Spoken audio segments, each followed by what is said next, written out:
So I think we have to be careful about any argument that says these people are crazy, it's never going to happen.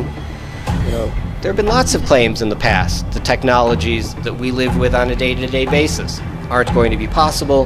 They seem to be possible. We should always be skeptical in order that we aren't taken in by hype and overstatement. Skepticism is likewise important to be able to distinguish between claims about what might happen and claims about what will happen.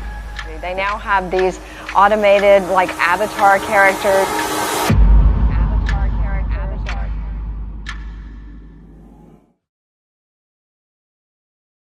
When he said this, quote, "The choice for mankind lies between freedom and happiness, and for the great bulk of mankind, happiness is better." Let's see what's going on. Yes, it's creepy as it feels like pretty invasive to me. I don't know, like, where is my sense of privacy now? More than ever before, our privacy is a huge concern. Somebody's watching you all the time, and it's a little scary. Anyone downloading Snapchat's new Snap Maps option can be tracked. The new Snap Map shows your exact location in real time. I talked to another mother yesterday. They had no idea that this was even a possibility. No clue. All kinds of new features go into those updates that you're not aware of unless you're really researching everything. Saying that this is dangerous, where will the line for privacy be drawn? This day and age, sadly to say, we have to watch our backs a little bit more often, so the feeling that someone might know where you are that you didn't want to know, it can be alarming.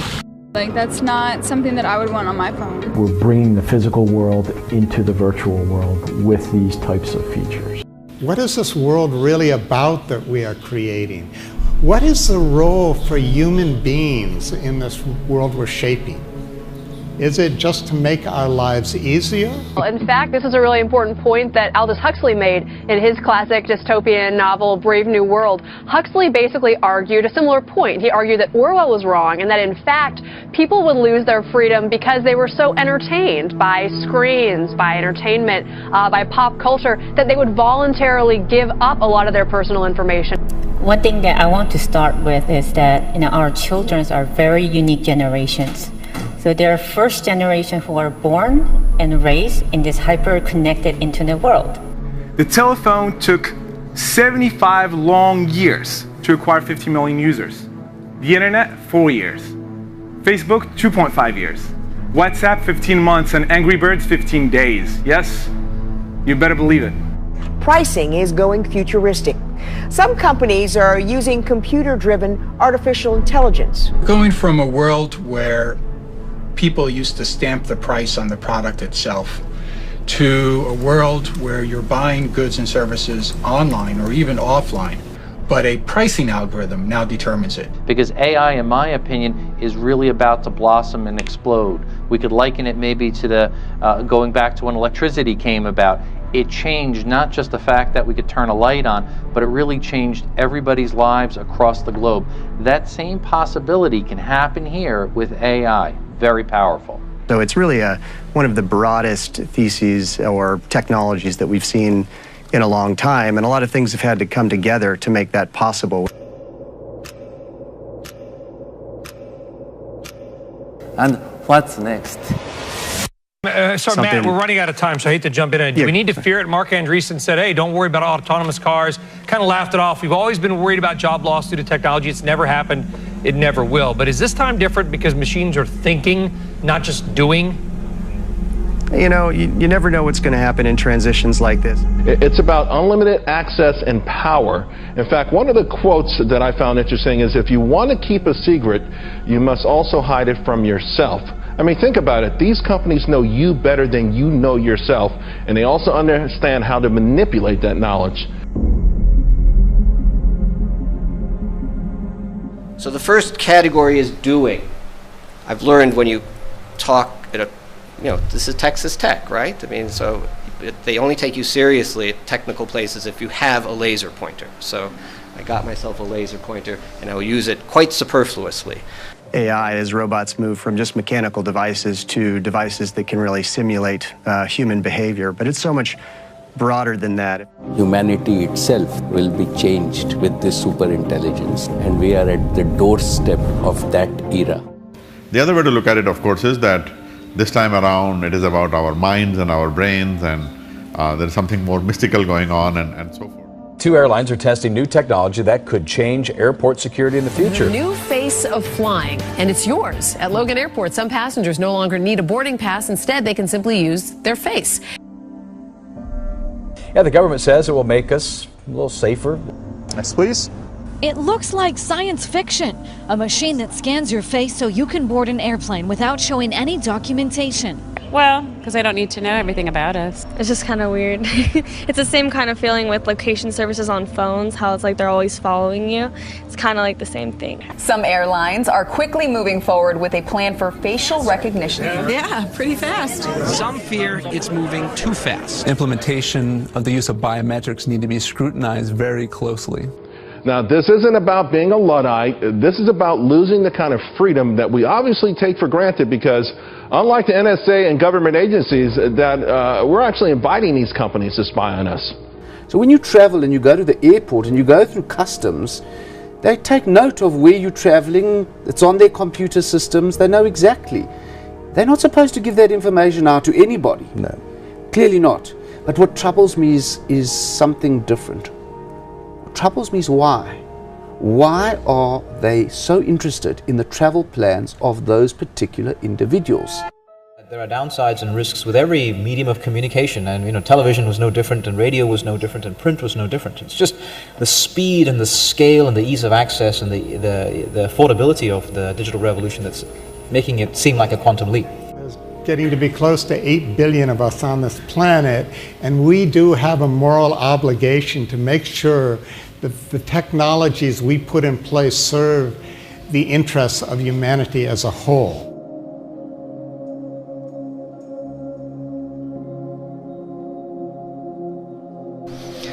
What has changed is a constellation of so-called converging technologies and an ever-accelerating rate of technological change seem poised to give reality to what was once pure speculation.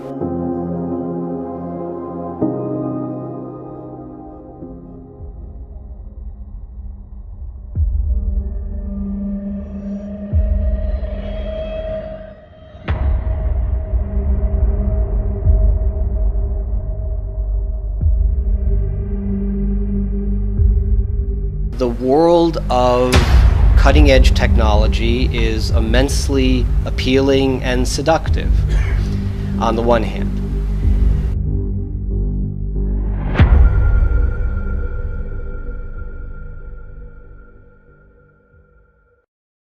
If people don't understand how to think about what constitutes a good human life, then what will be left to them is this, right? Which again is immensely seductive. The speed is mind-boggling. What I'm particularly concerned about it is how little the world is prepared for the fourth industrial revolution. Technology disruption, the fourth industrial revolution. Boy, if only I had a penny every time I came across these buzz phrases. Whether you believe that this is a brand new, distinct industrial revolution, or you feel that it's a mere prolongation of the previous one, I think we can all agree here that this phenomenon is all about exponential speed. At the same time, education which encourages the kind of moral reflection that I am calling for is increasingly becoming a rare commodity. Education so far in the Arab world has been to stress creating clones of our students. Youth who are identical to each other, who say the same thing when they're asked a question, who answer the same way, who think exactly the same way. And this is part of our paternalistic culture, but part of the third and the second and the first industrial revolution. The fourth revolution does not need that. It needs individuals. This is not what we are teaching. So I think that the problem is that these two trends together, it's a vector that points in a very dangerous direction.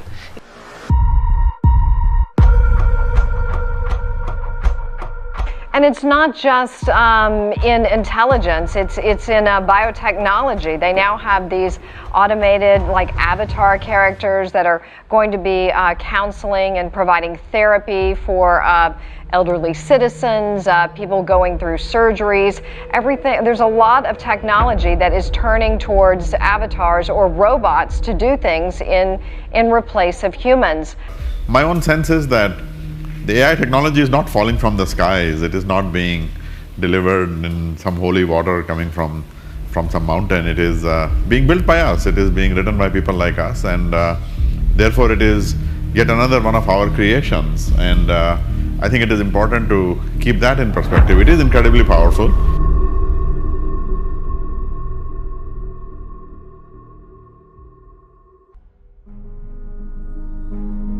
The not so cynical answer to your question is that we are at this remarkable moment when some things that people might have dreamt about for a very long time now, we're actually beginning to piece together how it is that some of them might really be brought about by serious human efforts. In this regard, genetic engineering is just the thin edge of the wedge. Fast forward to 2017 and we have 20 human trials. I was interested to read in the Washington Post earlier this month that a Gallup survey of public opinion found that the number of Americans that found human cloning was on a par with polygamy, growing upwards and upwards, so from a small base, entering the public consciousness. What this kind of progress would really look like. But from the broader transhumanist perspective, it is certainly difficult to imagine that somehow in a world of perpetual change, there'll be a fixed moral core to preserve as the wildest of innovations are being developed.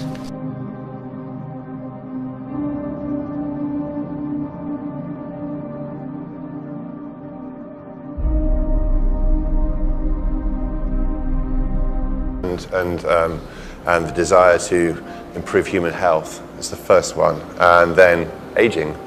What are you going to do about making us live forever?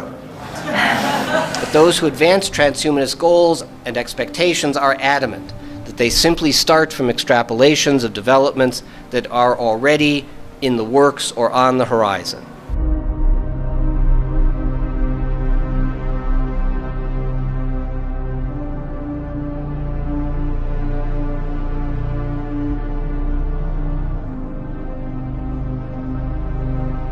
Creating the entrepreneurship mindset through critical thinking is the way of education. It's not reading, it's not changing curriculum, it's to ask any question and get away with it. There is no red lines.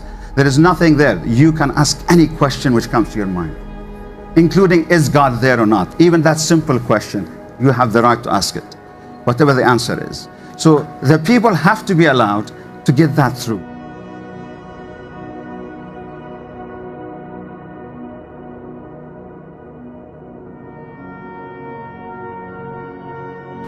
To sensible people, this goal of transforming the descendants of present-day humanity into an alien species will sound like science fiction, even a kind of science fiction that can hardly be taken seriously because it develops out of the view that is already so alienated from our humanity.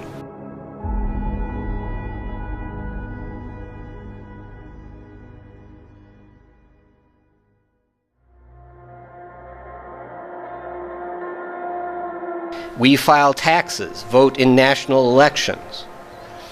Right, why do we do those things? Because there's a persistent need for order and hierarchies, as opposed to a world where we can each of us do as we please. Do as we please. Do as we please. And what is the logical conclusion of this? Are we ever going to be able to draw a line in the sand? We are the most powerful generation that's ever existed in human history.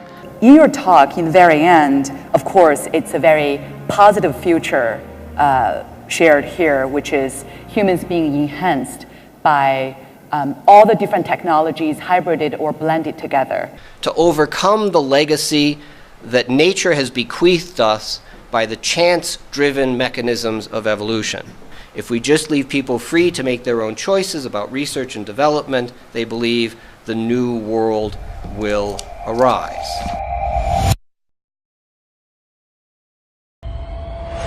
The world has changed. We can never ever go back to yesterday.